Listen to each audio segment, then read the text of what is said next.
박수로 서로를 격려하고 하나님께 영광 박수 올려드리겠습니다. 다 함께 자리에서 일어나셔서 함께 말씀 봉독하겠습니다. 오늘 말씀은 마가복음 2장 1절에서 12절인데요. 제가 가진 성경은 신약 55면에 있습니다. 1절부터 12절인데 1절부터 5절까지만 읽도록 하겠습니다.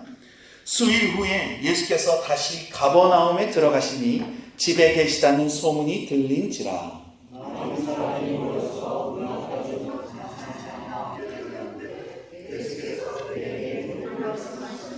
사람들이 한 중풍병자를 네 사람에게 메워가지고 예수께로 올세.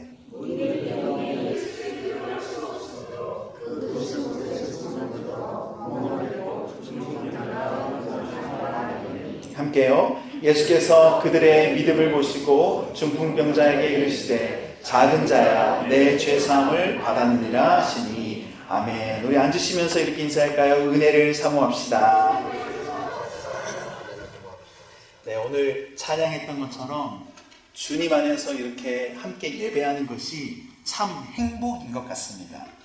하나님의 피조물인 우리가 창조주 하나님을 창조할 때 가장 피조물다운 모습을 보이는데요.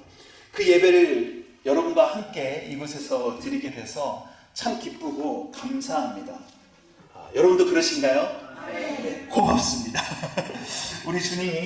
우리 주님도 역시 기뻐하시고 이 시간에 우리에게 큰 은혜를 주실 줄로 믿습니다. 저는 작년 12월에 이제 졸업 마지막 학기를 앞두고 앞으로 진로에 대해서 고민도 하고 또 선배님들도 만나고 또 아내와 저의 건강검진을 위해서 잠시 한국에 다녀왔었습니다. 그때 뉴욕의 JFK 공항을 경유했었는데요. 그리고 나서 두 번 다시 JFK로 경유하지 않겠다라고 다짐을 했어요. 비행기에 내려서 이제 입국 절차를 받기 위해 이미그레이션에 갔는데 줄이 어마어마하게 길었습니다. 그래도 환승 시간을 4시간 간격으로 해놨기 때문에 안전하겠지라는 생각과 일단 땅을 밟았으니까 얼마나 기쁩니까? 허리를 펴고 또 훨씬 상쾌해하면서 그 줄을 기다렸는데 줄이 줄어들지가 않아요. 안 그래도 사람이 많았는데 환승 시간이 막 급박한 사람들을 불러서 앞으로 막 보내고 하다 보니까 더 시간이 오래 걸렸습니다. 진짜 거의 한 3시간 가까이 그 줄 서면서 그 입국을 하려고 기다렸던 것 같아요. 한 30-40분 정도 지나고 나니까 아이들이 보채기 시작하는데 아이들 나름대로 14시간 동안 비행기에 갇혀 있었고 드디어 내려서 막 달리고 싶고 놀고 싶은데 계속 그렇게 서서 기다리고 있다 보니까 짜증나면서 울고 불고 난리도 아니었어요. 그 와중에 승무원들은 이렇게 그들만의 게이트로 이렇게 가더라고요. 나도 승무원이 될 걸 그랬나 이런 생각이 들 정도로 부러웠습니다. 그렇게 이제 겨우 빠져나와서 입국 절차를 받고 짐을 찾는데 한 3시간 정도 걸렸던 것 같아요. 그런데 또 짐도 하나 거기에 놓고 와가지고 델타에 또 따로 전화해서 나중에 받고 이렇게 절대 다음부터는 JFK로 가지 않겠다라는 다짐을 하게 됐는데 또 비행기값이 좀 싸면 또 모르죠. 그래서 그 수많은 인파들과 그 많은 사람들을 보면서 정말 굉장히 두 번 다시 하고 싶지 않은 경험을 했습니다. 함께 읽은 이 본문에서도 많은 사람들 때문에 공경에 처한 상황이 소개되고 있어요. 바로 중풍병자를 데리고 온 사람들이었는데요. 그 예수님이 계신 곳에 사람들이 너무 많다 보니까 그 입구로 들어가지 못하고 결국 집의 옥상으로 올라가 지붕을 뜯는 일이 발생하죠. 오늘 우리가 읽은 본문은 지난주 우리가 살펴봤던 나병 환자와는 다른 상황입니다. 그러니까 나병 환자는 그가 마을 밖에 있었고 저 중심지에 계셨던 주님이 그를 찾아갔어요. 하지만 오늘 본문에서는 예수님이 집에서 가르치고 계셨고 이 중풍병자와 사람들이 찾아온 상황이에요. 그런 점에서 둘 다 결국 나중에는 고침을 받았지만 반대의 상황인데요. 본문의 시작은 이래요. 1절에 수일 후에 예수께서 다시 가버나움에 들어가시니 집에 계시다는 소문이 들린지라. 예수님께서 만나신 마을 밖 한 나병 환자가 그가 경험한 은혜를 막 사람들에게 널리 전하니까 성경의 표현대로라면 예수님이 그것 때문에 동네에 들어가지 못할 정도가 되었죠. 그리고 좀 시간이 지났던 것 같아요. 수일 후에 그렇게 가버나움으로 다시 들어가셨고 어떤 한 집에 계시던 때였습니다. 성경이 이 시간과 장소의 전환을 보여주면서 뭔가 새로운 메시지를 우리에게 하고 있는 것이죠. 예수님이 정확하게 누구의 집에 계셨는지 알 수는 없지만 얼마나 많은 사람이 모였는지 꽉 차서 문 앞에도 이미 사람들이 문전성시를 이룰 정도였습니다. 2절 함께 한번 읽어보실까요? 시작.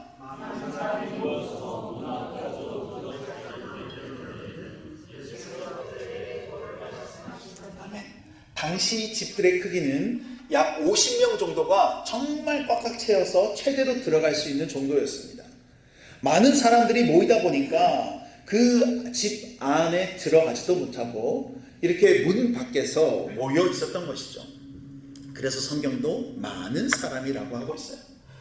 그런 상황에 예수님은 그곳에서 하나님 나라와 같은 구원, 기독교의 핵심 진리와 같은 것을 가르치고 계셨습니다. 그때 갑자기 황당한 일이 발생해요. 여러분, 어떤 회당이나 큰 회당이나 광장이나 이렇게 소란스러운 것도 아니고 무슨 예수님이 누구와 토론을 하고 계신 것도 아니었으며 그냥 일반적인 가정에서 도를 말씀하고 계셨습니다.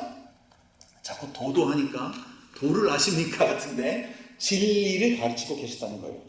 요즘으로 하면 성경 공부가 이루어지는 곳이거나 아니면 지금처럼 이렇게 예배를 드리고 있는 그런 환경과 비슷할 것 같아요. 그때 지붕이 뜯어져요. 그리고 갑자기 그 사이로 한 매트릭스가 이렇게 내려옵니다. 당시 집들의 지붕은 우리와 다르게 이렇게 삼각형이나 이런 모양이 아니라 평평했습니다. 그래서 그 위를 사람들이 걸어 다닐 수 있을 정도로 튼튼했지만 그 한 뼈대 위에 나뭇가지들을 놓고 진흙으로 이제 그것을 만들다 보니까 별다른 큰 장비가 없어도 마음만 먹으면 뜯을 수 있고 파낼 수 있는 상황이었어요. 3절과 4절 우리 함께 한번 읽어보실까요? 시작. 사람들이 한 중풍병자를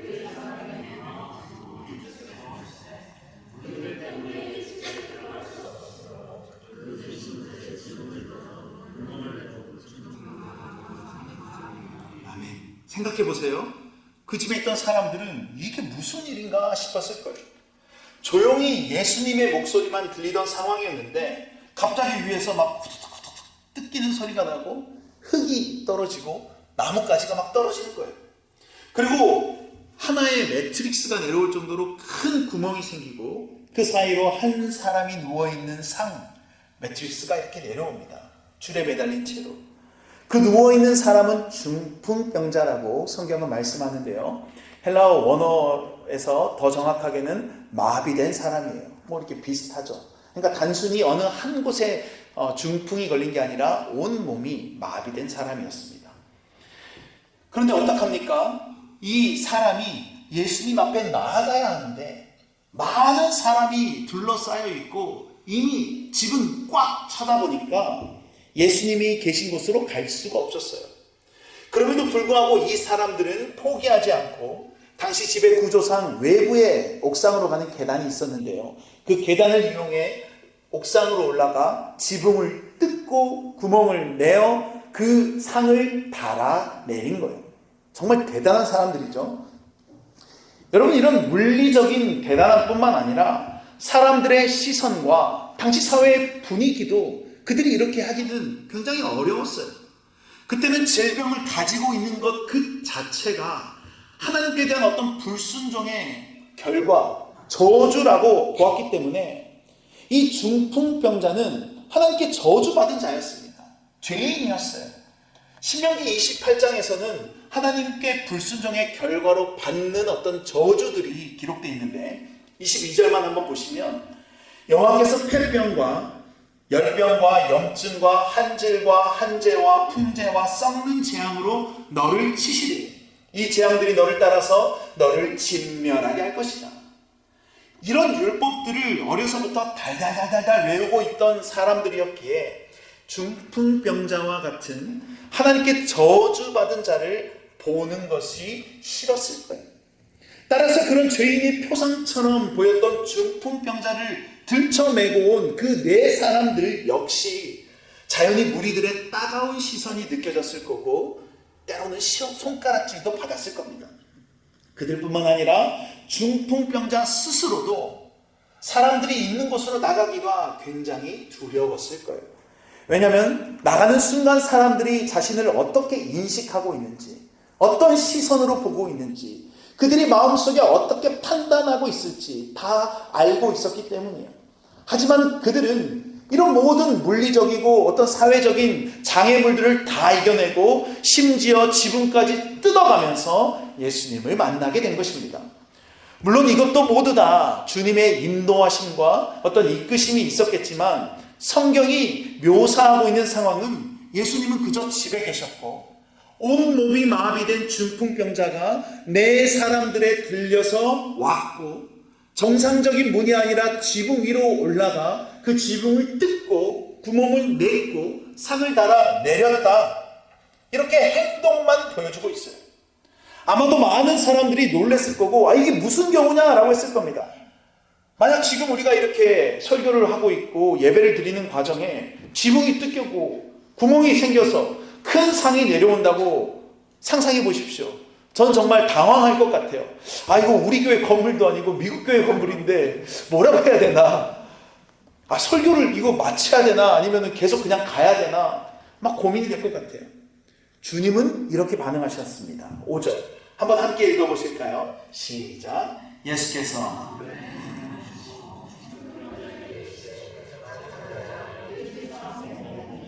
아멘. 놀랍게도 주님은 그들의 그런 모습이 믿음이라고 하세요. 마가복음에서 병을 고쳐주시면서 믿음에 대해서 말씀하신 구절들이 많지 않고 딱 2개 더 있는데요. 대체로 비슷하게 보입니다.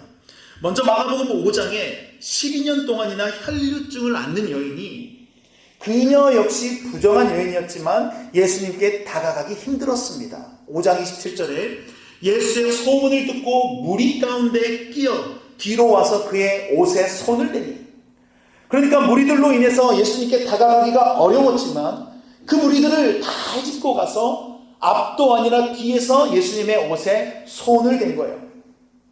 그러자 병이 낫게 되고 그 예수님의 행동에 대해 내 믿음이 너를 구원하였다라고 하시면서 믿음이라고 하십니다.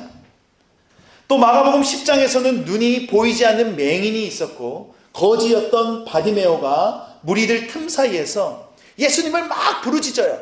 주님, 주님 어디 있습니까? 그리고 결국 그런 열정과 간절한 마음에 주님을 만나게 되고 고침을 받아요. 사람들이 야 조용히 해, 이 거지가 무슨 짓이야 라고 막았지만 끝까지 주님을 찾고 그 상황을 극복함으로 예수님께 나아갑니다. 그리고 예수님은 그런 그의 행동을 믿음이라고 하세요. 마가복음 10장 52절 우리 함께 한번 읽어보실까요? 시작. 예수께서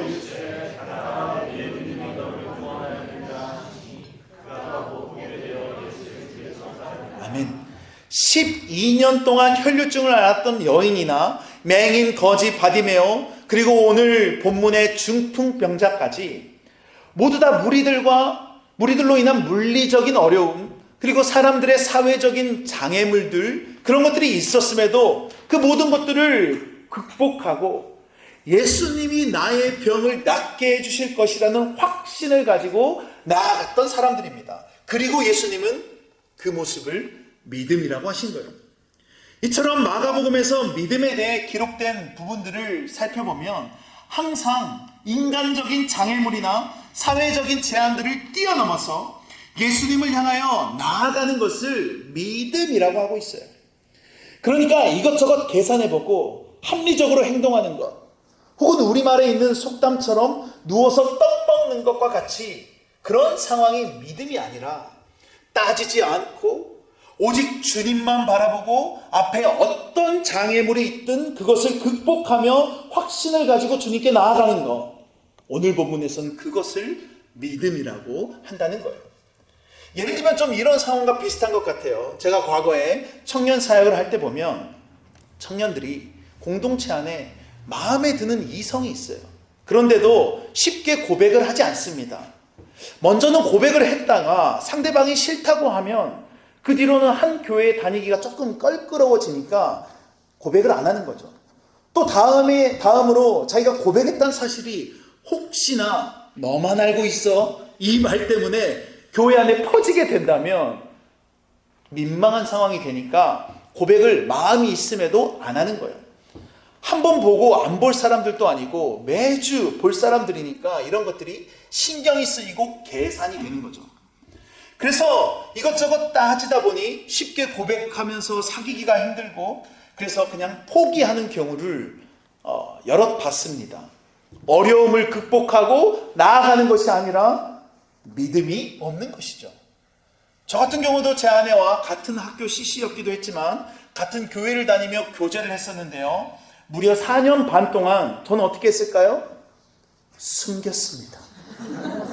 그리고 결혼 날짜가 잡히자 공개를 했어요. 왜 그렇게 비밀로 교제했을까요? 혹시나 헤어지면 제가 다른 두 번째 기회를 갖기 위해서 그런 게 아니라 여러분 눈초리가 마치 오늘 본문의 서기관들과 같습니다.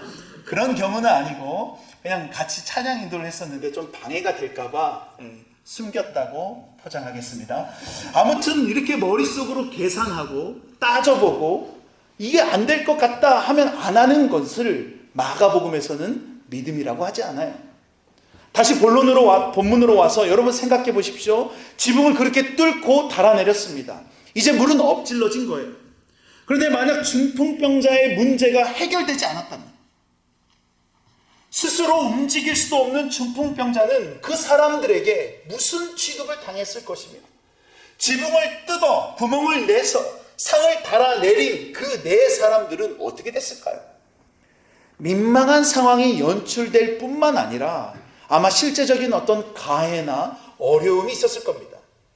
이 일이 있기도 전에 수많은 염려와 두려움, 또 예상치도 못한 일들이 발생하면 어떡하나 하는 주저함이 있었을 것인데 어쩌면 그 일로 완전히 낙인이 찍혀져서 더 이상 그 동네에 살아갈 수가 없게 될 수도 있는 상황이었어요. 그러나 그 모든 두려움과 염려와 주저함과 걱정들을 어려움을 극복하고 오직 예수님만이 우리의 문제를, 나의 문제를, 저 중풍병자를 해결해 주실 분이라는 확신으로 달아내린 것이고 그렇게 내려가게 된 것입니다. 그리고 주님이 그 모습을 보고 믿음이라고 하신 것이죠. 그리고 예수님은 그 믿음을 보시고 작은 자야 내 죄사함을 받았느니라 라고 말씀하세요. 우리가 생각하기에 중풍병자에게 가장 간절한 것은 이제 온 몸에 신경이 다시 돌아오고 살아나서 감각이 살아나서 평범한 사람들처럼 걸어다니고 일상생활을 하는 것인데 예수님은 죄사함을 말씀하세요. 왜냐하면 중풍병자가 괴로워하는 문제 중에 하나는 자신이 죄인이라는 것, 하나님으로부터 버림받은 그런 인식, 하나님이 나를 상관하지 않는 것 같다는 인식, 그 근본적인 문제를 해결해 주시기 위함이었습니다. 몸이 아픈 것은 어떤 유명한 의사, 명의와 같은 분을 만나면 해결될 수도 있겠지만 죄사함을 받는 것은 주님이 아니면 할 수 없는 것이기 때문이었어요. 하나님의 아들 예수 그리스도가 할 수 있는 가장 크고 유일한 죄사함을 먼저 해주신 것이죠. 그 모습을 본 종교 지도자들이 서기관들은 마음이 이렇게 생각합니다. 6절과 7절을 제가 6절 여러분이 7절 읽겠습니다. 어떤 서기관들이 거기 앉아서 마음에 생각하기를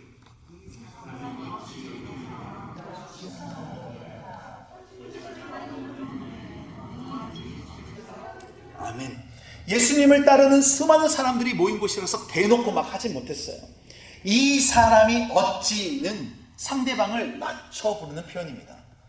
또 우리가 읽은 성경에서는 신성모독이로다 라고 했지만 이 전에 개역 한글 버전의 성경에서는 참담하도다 라고 하고 있어요.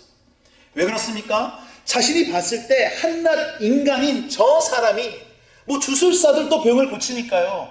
그 병을 고치는 것이야 양보하겠지만, 그런데 죄사함을 선언한다? 이것은 말도 안 되는 상황이라고 생각했던 거예요. 그래서 오직 하나님 한 분 외에는 누가 능히 죄를 사하겠느냐라고 마음속으로 생각했던 겁니다. 예수님이 전하시는 그 진리를 듣고 있음에도 불구하고 그들에게 예수님은 하나님, 그들의 인생을 바꿔주실 유일한 분이 아니었기 때문에 이런 생각을 하고 있었던 것이죠. 그런 서기관들의 속마음을 아신 주님이 이렇게 말씀하시죠. 8절과 9절에 그들이 속으로 이렇게 생각하는 줄을 예수께서 곧 중심에 하시고 이르시되 어찌하여 이것을 마음에 생각하느냐. 중풍병자에게 내 죄사함을 받았느니라 하는 말과 일어나 내 상을 가지고 걸어가라는 말 중에서 어느 것이 쉽겠느냐. 이런 걸 보면 우리 주님은 중심을 보시는 분이세요. 그래서 앞서 중풍병자와 그를 들쳐매고 온 사람들이 그들의 행동을 보시고 믿음이라고 하신 것도 단순히 그들이 간절하게 한 걸 보고 믿음이라고 한 게 아니라 중심을 보셨던 것이죠. 어떤 면에서 그들의 그런 행동은 굉장히 무례하고 경우가 없는 것처럼 보였지만 그 중심은 예수님을 향한 확신과 간절함, 그것이 있었기 때문에 믿음이라고 하신 거예요. 그러나 그 집에 멀쩡한 모습으로 점잖게 앉아서 예수님의 진리를 듣고 있는 서기관들은 겉으론 괜찮아 보였지만 예수님은 중심은 보시는 분이었기 때문에 예수님의 판단은 달랐습니다. 그들의 마음을 아시고 예수께서 그들에게 질문하시는데 죄사함과 병고침 중에 뭐가 더 쉽느냐? 여러분, 뭐가 더 쉬울까요? 죄를 사하는 게 쉬울까요? 병고치는 게 쉬울까요? 네, 마음속으로 대답해 주셔서 감사합니다. 병고치는 게 더 쉽죠. 그리고 눈에 보이는 것이기 때문에 병 고치는 게 입증하는 것도 쉽습니다. 그러나 죄사함은, 죄 용서는 하나님만 가능한 것이기에 아무도 할 수가 없었어요. 왜냐하면 이것은 구원과 직결한 것이기 때문이에요. 그래서 10절과 11절 이렇게 말씀하시죠. 한번 함께 읽겠습니다. 그러나 인자가 땅에서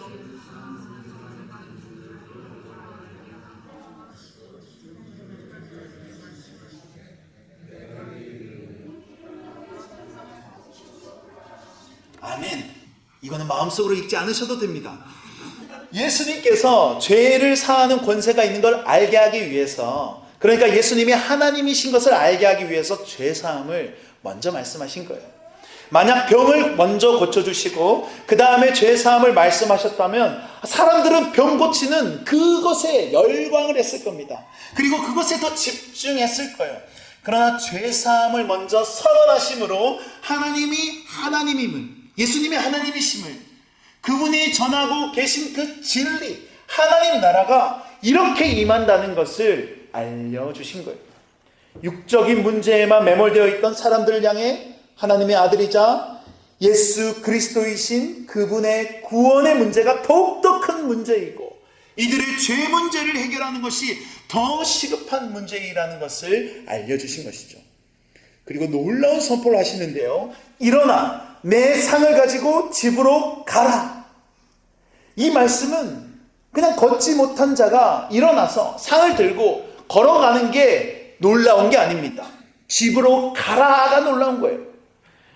중풍병자에게 주님이 영적인 희년을 선포하신 거예요. 레위기 25장 10절에 보면 너희는 50년째 해를 거룩하게 하여 그 땅에 있는 모든 주민을 위하여 자유를 공포하라. 이 해는 너희에게 희년이니 너희는 각각 자기의 소유지로 돌아가며 각각 자기의 가족에게로 돌아갈지며. 희년은 모든 것이 회복되고 자유함을 얻는 것이에요. 당시 병자는 집에서 지내기가 어려웠고 사회적으로도 격리되어서 살아갈 수밖에 없었습니다. 누군가의 도움이 없으면 살아가기가 불가능한 중풍병자는 아마도 처참한 삶을 하루하루 살았을 거예요.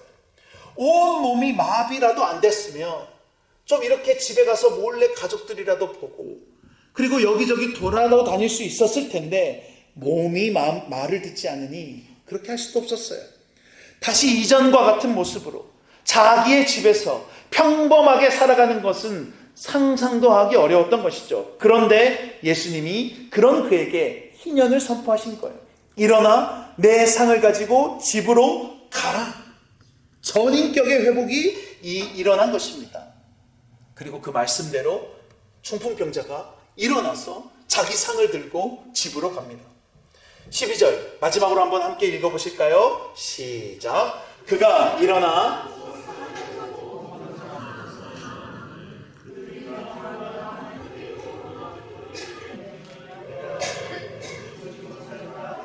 아멘. 우리가 생각하기에 고침을 받았으면 그 자리에 앉아서 예수님의 가르침을 좀 더 듣고 그 다음에 예수님께 감사 인사도 표하고 그게 맞는 것 같게 생각이 드는데 집으로 돌아가는 것을 통해서 그에게 진정한 영적 희년이 왔다는 것을 보여주고 있는 거예요. 여러분, 이렇게 오늘 본문이 말씀하는 믿음은 무엇입니까? 중풍병자를 데려온 사람들과 서기관들에게 큰 차이가 있는데요. 먼저 중풍병자나 그를 데리고 온 사람들은 그들의 마음이나 그들이 한 말 하나도 나와 있지 않고 그저 그들이 가진 확신으로 자기들의 장애물을 이겨내는 행동만 성경은 기록하고 있어요.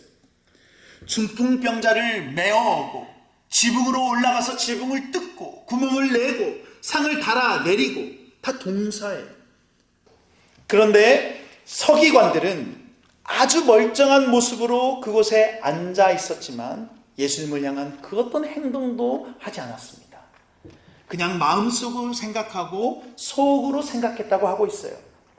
여러분, 그 자리에 앉아있던 서기관들이 진짜 아무 문제가 없어서 그냥 있었을까요? 분명히 있었을 거예요. 그들이 종교 지도자들이었음에도 불구하고 해결되지 않은 어떤 영적인 문제들, 가족 중에 아픈 분들이 있을 수도 있고 본인이 어떤 남들이 모르는 아픔이 있을 수도 있습니다. 그리고 친구나 지인 중에 여러 가지 모양과 모습으로 괴로움에 있는 사람들이 분명히 있었을 거예요. 하지만 그들은 사람들의 시선과 같은 여러 가지 이유들이 있었기 때문에 그걸 극복해서 주님이 나를 완전히 바꿔주실 분이라는 것을 확신으로 나아가지 않고 그냥 거기에 앉아 있었어요.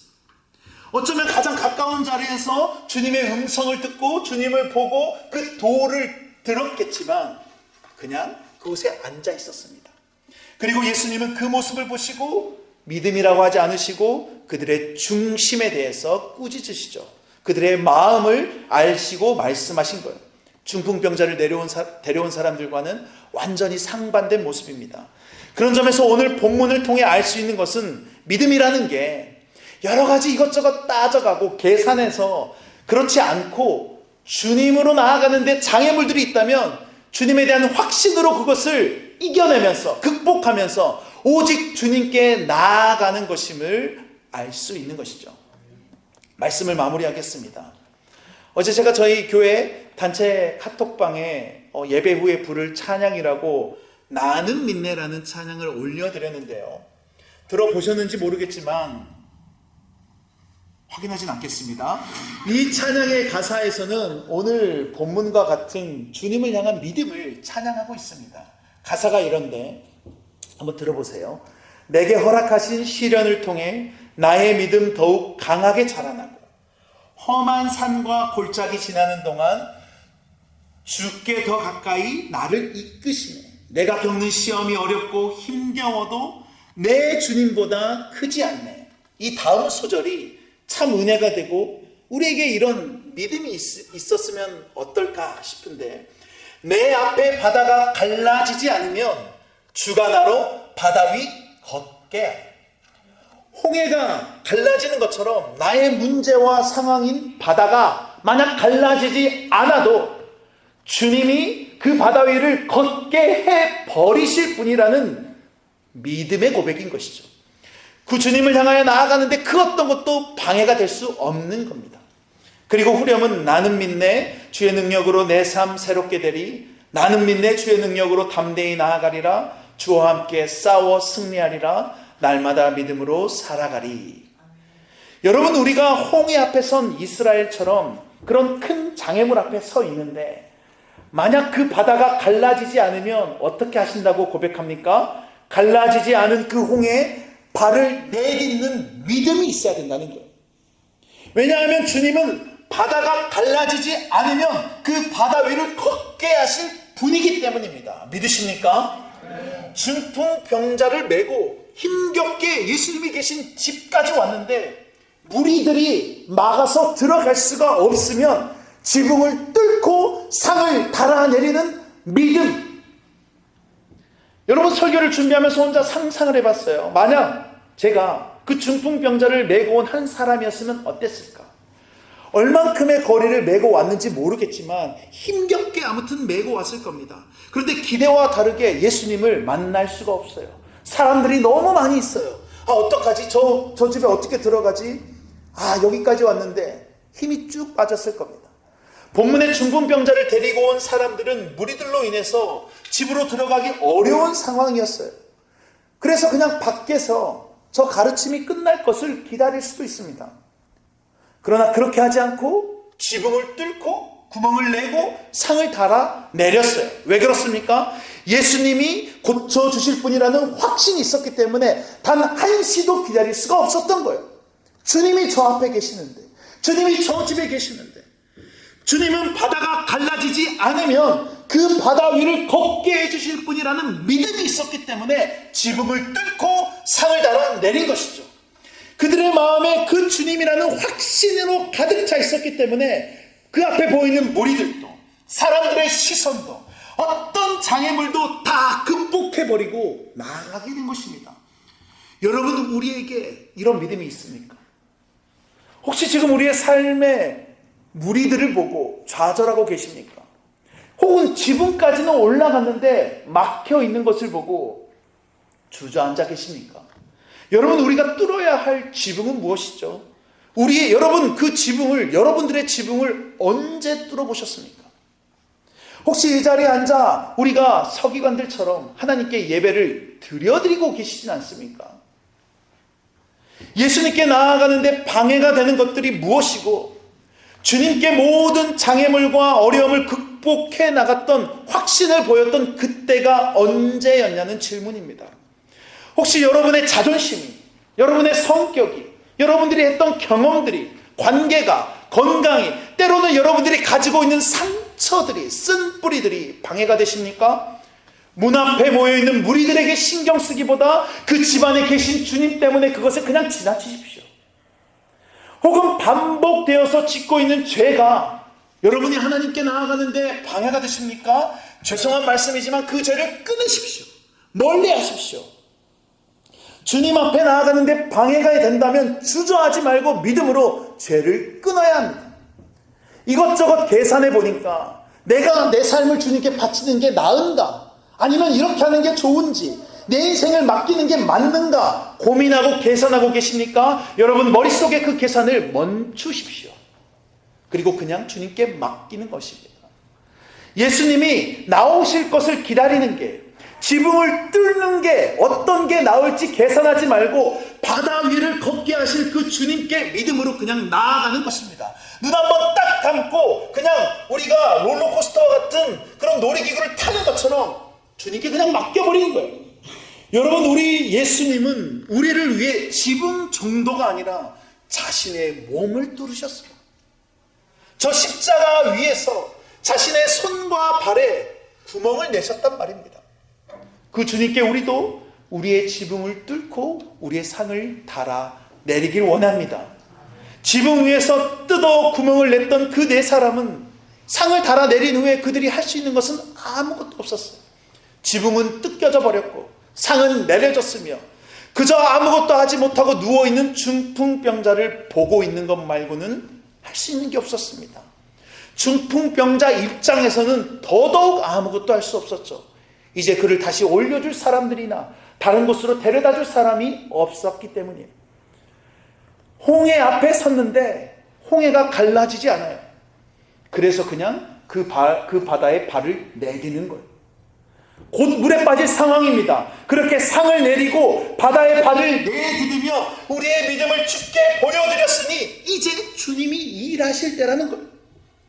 우리가 우리의 지붕을 뚫고 주님께 나아갈 때 주님이 우리의 중심을 보시고 말씀하실 것이고 역사하실 것입니다. 그러나 우리가 무리들을 보고 포기하거나 지붕에는 올라갔지만 그 자리에 주저앉아 있거나 갈라지지 않는 바다 앞에 서서 좌절한 채 그냥 뒤로 돌아선다면 우리에겐 아무 일도 일어나지 않아요. 오늘 본문의 주님은 그런 모습을 보고 믿음이라고 하지 않으시기 때문이죠. 지붕을 뚫고 예수님께 나아가야만이 영적 희년이 선포되고 경험될 줄로 믿습니다. 믿으십니까? 내가 내게 이르노니 일어나 내 상을 가지고 집으로 가라. 여러분, 우리가 지붕을 뚫고 예수님께 나아감으로 영적 희년이 우리에게 선포되고 우리가 누워있던 그 상을 이제는 우리가 들고 집으로 돌아가는 은혜를 경험하는 저와 여러분 모두가 되기를 간절히 축원합니다. 다 함께 일어나셔서 우리 말씀을 기억하며 찬양하고 기도하며 나아가겠습니다.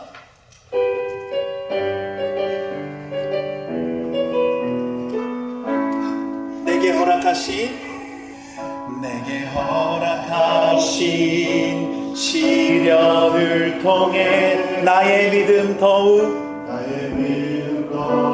강하게 자라나 험한 산과 골짜기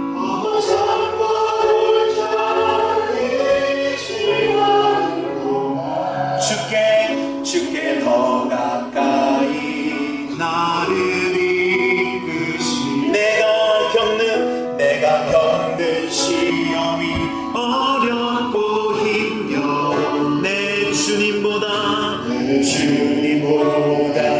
크지 않네 내 앞에 바다가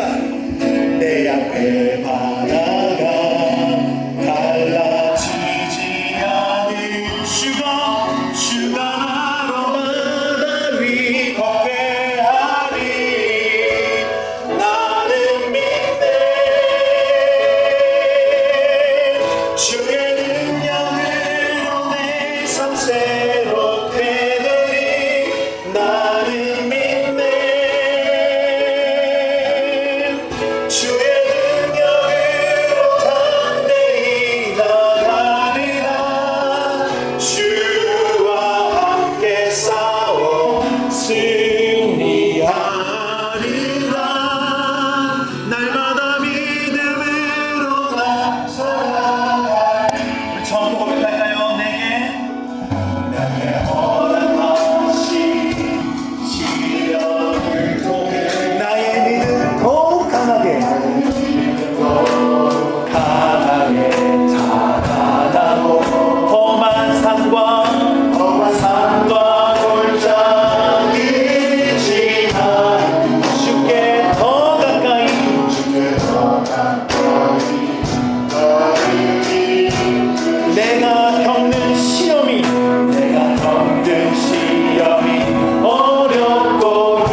여러분, 예수님께 나아가는 데 있어서 방해가 되는 장애물은 무엇입니까?